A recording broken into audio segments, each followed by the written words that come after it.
How are you? I'm good. Good.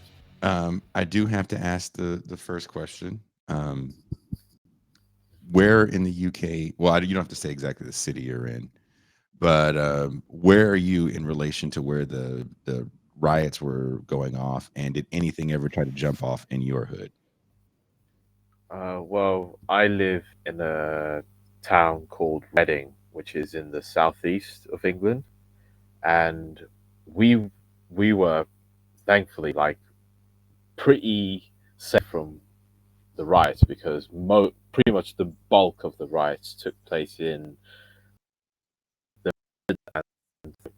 like in like Southport is close to Liverpool, which is up north, and there was like a bit of rumor like about a few days after the riots, oh, that there might be some riots over here in Reading, so watch out.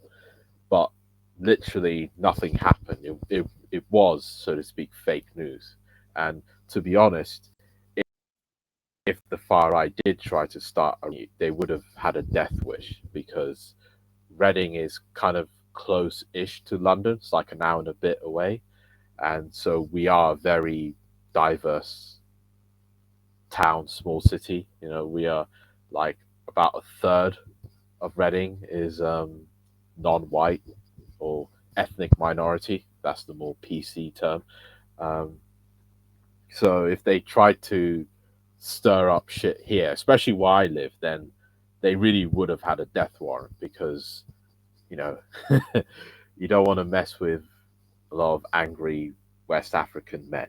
I'll just put it like that. Is that what the population mostly is? It's a lot of West Africans.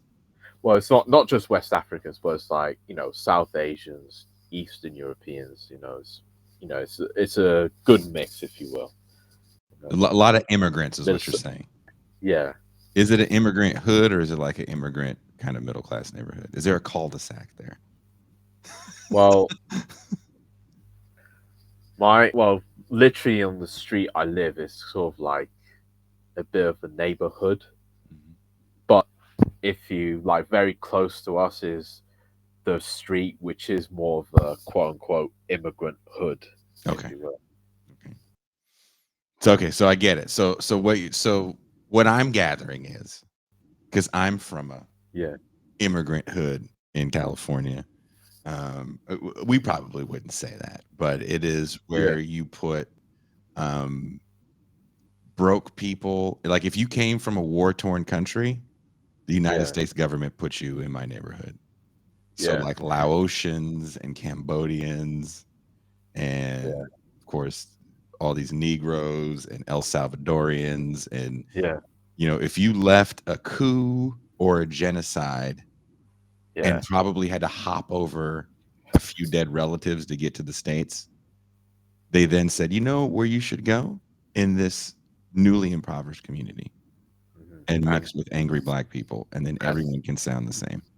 that's related to the riots in a sense because part of the riots were especially in these small towns, Hmm. were targeting like hotels where asylum seekers were hauled off by the government. Oh, really? Yeah, yeah. In some of them, they tried to burn it down, like literally torch it, arson, set fire to it with people inside.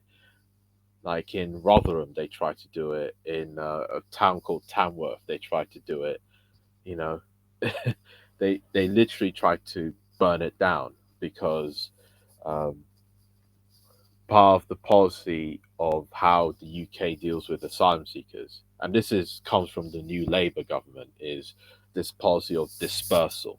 So instead of like asylum seekers being concentrated like where immigrants usually are concentrated, like in London or even in a place like Reading or Manchester, uh, Birmingham, places like that, they would disperse them into these small towns where basically most people are white, and often these places are quite, you know, um, these are like the former deindustrialized towns Yeah. of northern England. So it's like it's like our version of the Rust Belt in dates. Yeah.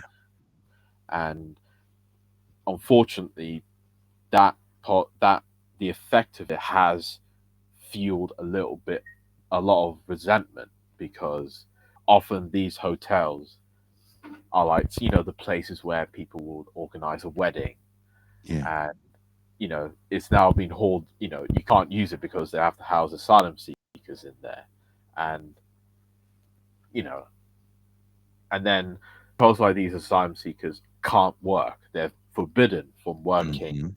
by the government and even participating in society. So then you get this stereotype: oh, they're leeching off us. How come they get housed in a hotel, but then you have homeless people on the street?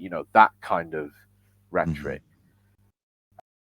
And then when it's happened, that's where these sort of mobs start targeting these places.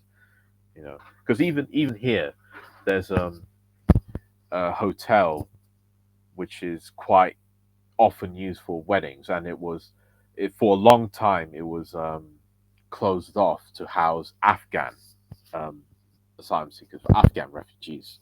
So like Mhm. the ones that came here after the Americans like pulled out of Afghanistan like a few years ago, um, and you could hear there was a bit of resentment towards it. Even like in like the pub talk, if you will, that sort of thing.